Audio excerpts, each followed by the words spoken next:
പ്രിയപ്പെട്ടവരെ, ഇന്ന് ഓഗസ്റ്റ് 19 ബുധനാഴ്ച. അമ്മേ പരിശുദ്ധ അമ്മേ, അമ്മേ പരിശുദ്ധമേ, ദൈവമാതാവേ, കൃപാസനത്തിലൂടെ ഞങ്ങളുടെ ദേശത്തിനും അമ്മ മധ്യസ്ഥം തേടി തന്ന എല്ലാ അനുഗ്രഹങ്ങൾക്കും കൃപകൾക്കും ഞങ്ങളിപ്പോൾ ഹൃദയം നിറഞ്ഞ നന്ദി പറയുന്നു.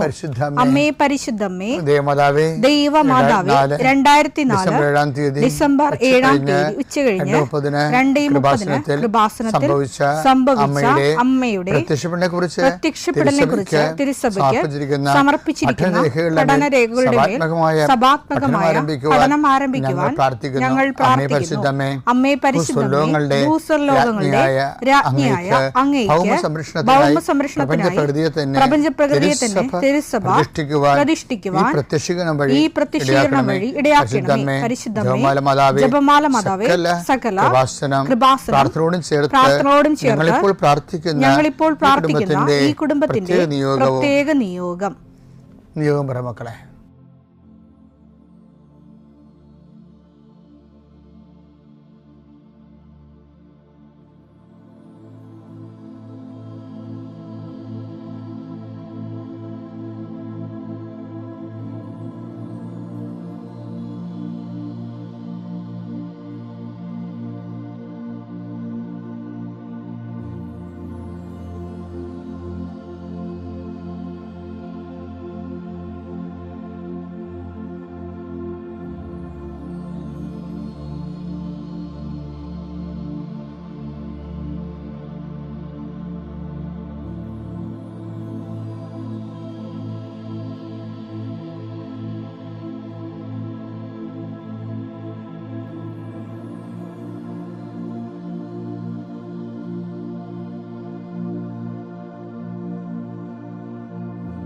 അമ്മയുടെ പ്രത്യക്ഷീകരണത്തിന്റെ ഈ അനുഗ്രഹവേളയിൽ ഞങ്ങൾക്ക് സാധിച്ചു തരുവാൻ കനിയണമേ.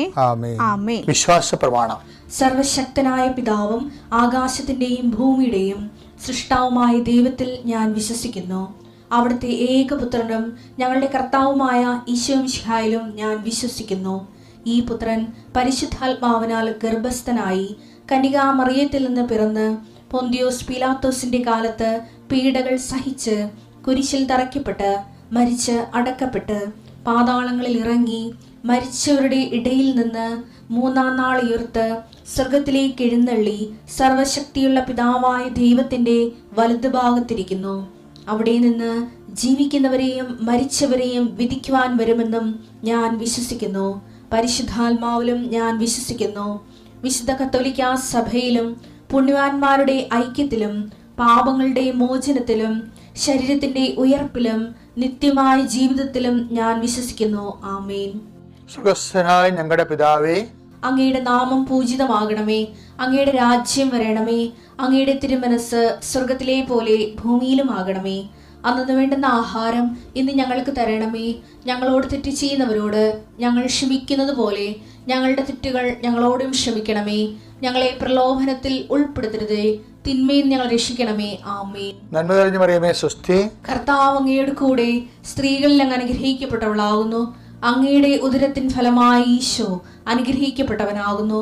പരിശുദ്ധ മറിയമേ, തമ്പുരാന്റെ അമ്മേ, പാപികളായ ഞങ്ങൾക്ക് വേണ്ടി ഇപ്പോഴും ഞങ്ങളുടെ മരണസമയത്തും തമ്പുരാനോട് അപേക്ഷിക്കണമേ. ആമേൻ.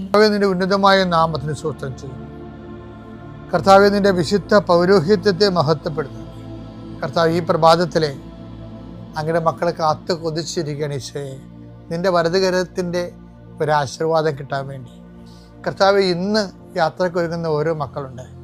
ഓരോ ഉദ്യമങ്ങളിലൂടെ മനസ്സിൽ വിചാരിച്ചുകൊണ്ട് പോണവരുണ്ട്. ഓരോ ലക്ഷ്യങ്ങൾ മനസ്സിൽ വെച്ച് പോകുന്നവരുണ്ട്. കർത്താവേ, നിന്റെ തിരുമുറുവാർന്ന് ആണിപ്പെടുതാന്ന് വലതുകരം മക്കളുടെ ശിരസ് വെക്കണമേ. അവർ പോകുന്നിടത്തേക്കല്ല, നീ പോകുന്നിടത്തേക്കെല്ലാം ഞാൻ നിൻ്റെ കൂടെ വരുമെന്ന് കർത്താവ് അങ്ങ് പറഞ്ഞിട്ടുണ്ടല്ലോ ഈശോയെ. അങ്ങയുടെ സഞ്ചാര സാന്നിധ്യം അങ്ങയുടെ മക്കളുടെ കൂടെ ഉണ്ടായിരിക്കണമെന്ന് പ്രാർത്ഥിക്കുന്നു.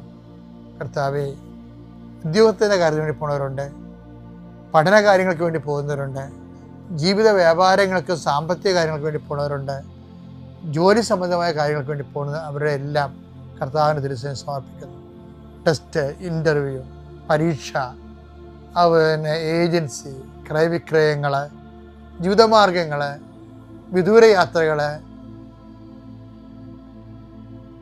അങ്ങനെ ബന്ധുത്വം മുറക്ക് പോകുന്ന വിവാഹ യാത്രകൾ, ഈശോയെ എവിടെയെല്ലാമൊക്കെ പോകുന്നു അവിടെയെല്ലാം അങ്ങയുടെ മക്കളുടെ കൂടെ നീ ഉണ്ടാകണമേ എന്ന് പ്രാർത്ഥിക്കുന്നു. ഇന്നത്തെ മുഴുവൻ യാത്രകളിൽ കർത്താവ് നിൻ്റെ കൂടെ ഉണ്ടാവുകയും മാതാവ് നിൻ്റെ വലതുകരം ഗ്രഹിക്കുകയും സഞ്ചാരി മാതാവ് രാത്രി നീ തിരികെ വരുമ്പോൾ നിന്നെ ആരോഗ്യത്തോടെയും സമാധാനത്തോടെയും സുരക്ഷിതമായി ദൈവം നിന്നെ തിരികെ എത്തിക്കുകയും ചെയ്യട്ടെ. നിത്യം പിതാവും പുത്രനും പരിശുദ്ധാത്മാശ്രയിക്കുന്നതാണ്. എൻ്റെ പ്രിയപ്പെട്ടവരെ, നമ്മൾ 3-ാം ദിവസമാണ് നമ്മൾ ഇന്ന് പറയണത്. ഹെബ്രായർ 4:16 കരുണയും കൃപാവരവും ലഭിക്കുന്നതിനായി നമുക്ക് പ്രത്യാശയോടെ കൃപാവരത്തിന്റെ സിംഹാസനത്തെ സമീപിക്കാം. അപ്പൊ കൃപാവരത്തിന്റെ സിംഹാസനം എന്താ നമ്മൾ കണ്ടു. 2 കൊരിന്ത്യർ 1:20 സകല വാഗ്ദാനം ക്രിസ്തുവിൽ അദ്ദേഹം തന്നെയാണ്. 1-ാം ദിവസം നമ്മൾ വിശ്വാസം ഒന്ന് കണ്ടു, സമീപിക്കാനുള്ള യോഗ്യത. 2-ാമത്തെ എന്താണ്? വിശുദ്ധി. 3-ാമത്തെ എന്താണ്? മാനസാന്തരം. 3-ാമത്തെ യോഗ്യത ഇന്നത്തെ ദിവസം നമ്മൾ പറയുന്ന മാനസാന്തരത്തെ കുറിച്ചാണ്. അതിന് ഒരു വചനം നമ്മൾ പറയേണ്ടത് 1 യോഹന്നാൻ 1:9 എടുത്തേ. എന്നാൽ നാം പാപങ്ങൾ ഏറ്റുപറയുന്നെങ്കിൽ അവൻ വിശ്വസ്തനും നീതിമാനുമാകയാൽ പാപങ്ങൾ ക്ഷമിക്കുകയും എല്ലാ അനീതികളിൽ നിന്ന് നമ്മെ ശുദ്ധീകരിക്കുകയും ചെയ്യും. അപ്പൊ ഏറ്റുപറയുന്നത് പ്രധാനപ്പെട്ട വിഷയമാണ്. ആദിമകാലങ്ങളിലൊക്കെ ജനങ്ങളോട് പബ്ലിക്കായിട്ടാണ് ആൾക്കാർ പാപങ്ങൾ പറഞ്ഞുകൊണ്ടിരുന്നത്. അവർക്കന്ന് അത്ര അഹങ്കാരം ഇല്ലായിരുന്നു. ജനങ്ങൾക്ക് അഹങ്കാരം കൂടിയപ്പോഴാണ് അത് കുമ്പസാരക്കൂട്ടിൽ വൈദികനോട് മാത്രം പറഞ്ഞാൽ മതി എന്നുള്ള പാരമ്പര്യം ഉണ്ടായത്. ജനങ്ങൾ പബ്ലിക്കായിട്ടാണ് പാപങ്ങൾ ഏറ്റു പറഞ്ഞുകൊണ്ടിരിക്കുന്നത്. അതൊക്കെ എന്താ കാര്യം?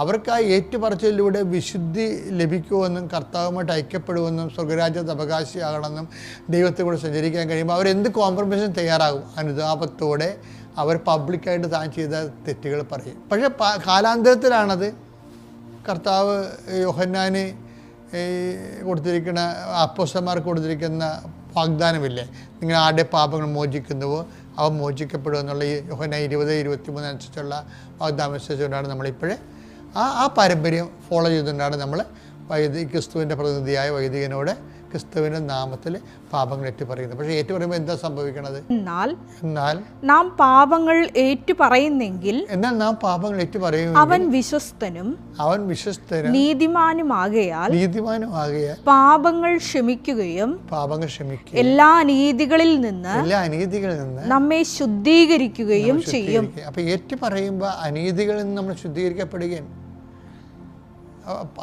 ഈശോ നമ്മുടെ പാപങ്ങൾ ക്ഷമിക്കുക. അതുകൊണ്ടാണ് ഞാൻ എപ്പോഴും നിങ്ങളോട് 2 ആഴ്ച കൂടുമ്പോൾ കുമ്പസാരം നീട്ടി വെക്കരുതേ, 2 ആഴ്ച കൂടുമ്പോൾ ഏറ്റു പറയണേ.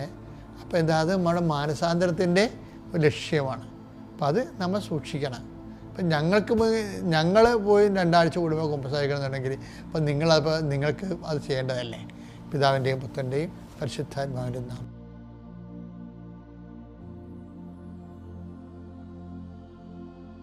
അത്യപൂർവ ദൈവാനുഭവങ്ങൾ ഇനി നിങ്ങൾ